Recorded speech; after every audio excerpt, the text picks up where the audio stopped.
السلام علیکم ورحمۃ اللہ وبرکاتہ۔ اعوذ باللہ من الشیطان الرجیم، بسم اللہ الرحمن الرحیم۔ رب اشرح لی صدری ویسر لی امری واحلل عقدۃ من لسانی یفقہوا قولی رب یسر ولا تعسر وتمم بالخیر بک نستعین۔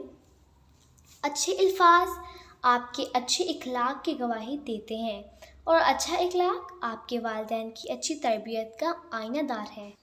اچھے اخلاق سے پیش آنا بھی ایک سنت حسنہ ہے جس کی گواہی قرآن مجید بھی دیتا ہے۔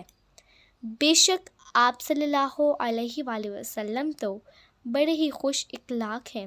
سورۃ القلم نمبر 4۔ اچھے اخلاق۔ رسول اللہ صلی اللہ علیہ وآلہ وسلم کی زبان مبارک پر کوئی برا کلمہ نہیں آتا تھا اور نہ آپ صلی اللہ علیہ وآلہ وسلم کی ذات سے یہ ممکن تھا، اور آپ صلی اللہ علیہ وآلہ وسلم نے فرمایا تھا کہ تم میں سے سب سے زیادہ عزیز مجھے وہ شخص ہے جس کے عادات و اخلاق سب سے عمدہ ہوں۔ صحیح البخاری حدیث نمبر 3759۔ نیک لوگوں کی ہمنشینی۔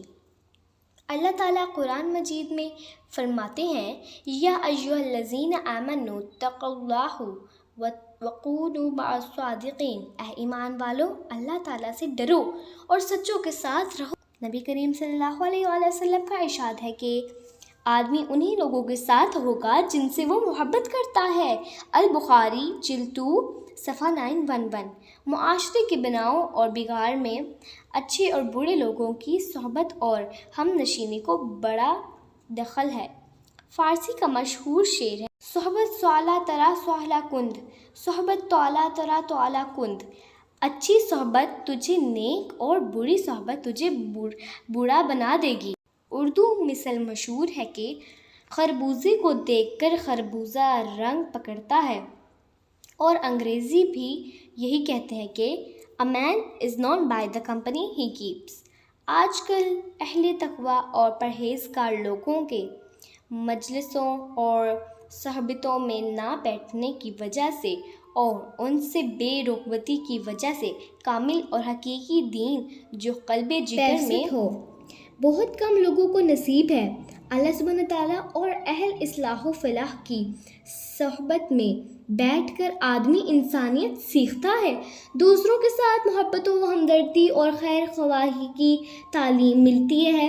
بغض و حسد، کینہ و عداوت، ناکشری اور تکبر جیسے مہلک امراض سے دل پاک و صاف ہو کر اس کے جگر تواضع، عاجزی اور صبر و شکر اور قناعت جیسے عمدہ اخلاق سے دل منور ہوتا ہے۔ ایک حدیث میں ہے کہ نیک ہم نشین کی مثال عطر فروش کی طرح ہے، اگر وہ تم کو عطر نہ بھی دے تب بھی اس کی خوشبو تم کو پہنچ کر رہے گی، اور برے ہم نشین کی مثال لوہار کی بھٹی کی طرح بیکار، اگر اس کی چنگاری تم کو نہ بھی جلائے تب بھی اس کا دھواں تم کو ضرور لگے گا۔ ابو داؤد جلد نمبر 2 صفحہ 308۔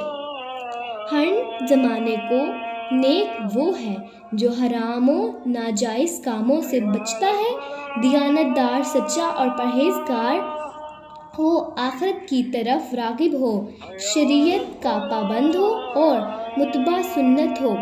بس ایسوں کی صحبت و مجلس کو لازم پکڑنا چاہیے۔